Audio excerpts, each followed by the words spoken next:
कमेंटोर AK Singh और आज फिर हम अपने EVS की NCERT को देखेंगे। और NCERT में क्या देख रहे हैं? EVS की NCERT की समरी। तो आज हमारे EVS की NCERT की समरी का लास्ट चैप्टर है, यानी क्लास 4th का लास्ट चैप्टर होगा। चलिए तो शुरू करते हैं इस चैप्टर।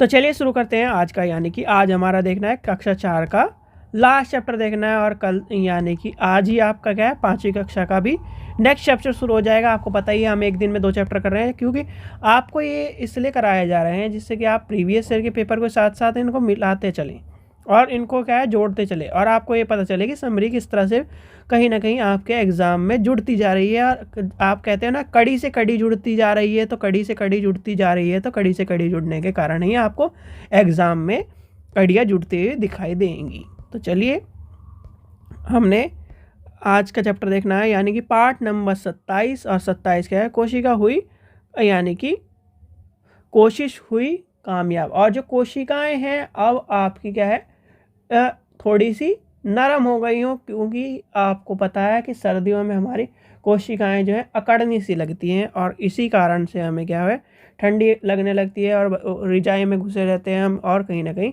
और एक तरह से ये होता है कि पढ़ाई का मन नहीं करता। तो पढ़ाई का मन नहीं करता तो आप ही सभी के लिए एक आज के ज़माने के तौर पर आपको क्या दिया है?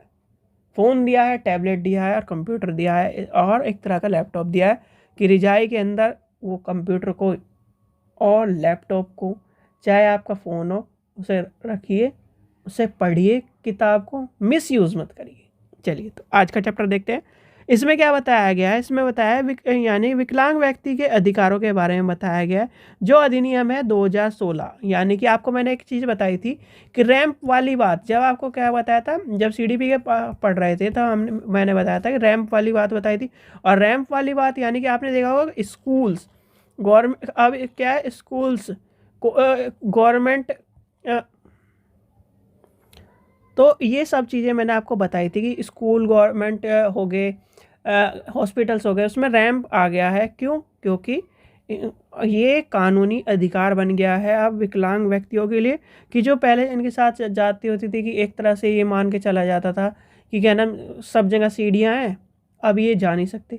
अब इन्हें क्या है कि गिरस्त खेते हुए जाना पड़ता था। तो PM मोदी जी ने ये पहल करी थी इनके लिए, एक अच्छा कदम था, बहुत ही अच्छी बात है। क्योंकि भाई कोई किसी चीज़ के लिए वंचित रहे, कोई किसी चीज़ से वंचित रहे, भेदभाव हो, वो अच्छी बात नहीं है।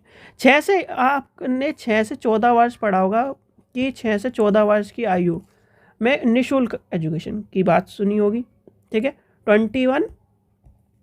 21A में, पर जो आपके 6 से 18 वर्ष के जो बेंचमार्क विकलांगता वाले जो बच्चे होते हैं उन्हें मुफ्त एजुकेशन, इनके लिए क्या है 6 से 18। ये कन्फ्यूज़न दूर करना है ना।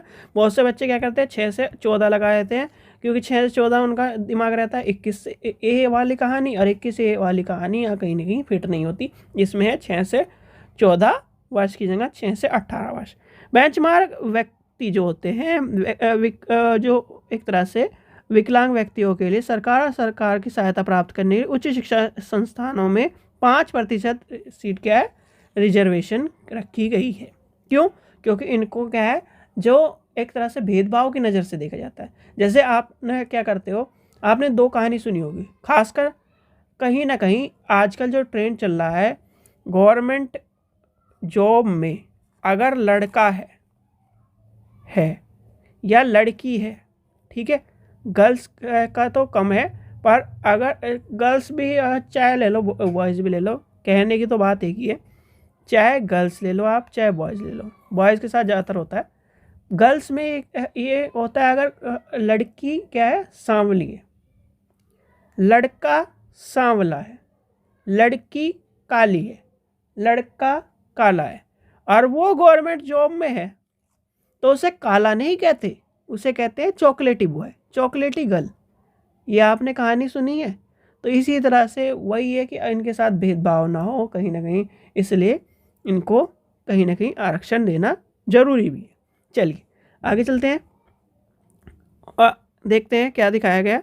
और इसमें कहीं ना कहीं इसके कारण ये बताए गए हैं, जो बहुविकलांगता वाले व्यक्ति होते हैं कल्याण के लिए राष्ट्रीय नियम यानी न्यास अधिकार 1990 के अधीन था। भारतीय पुनर्वास परिषद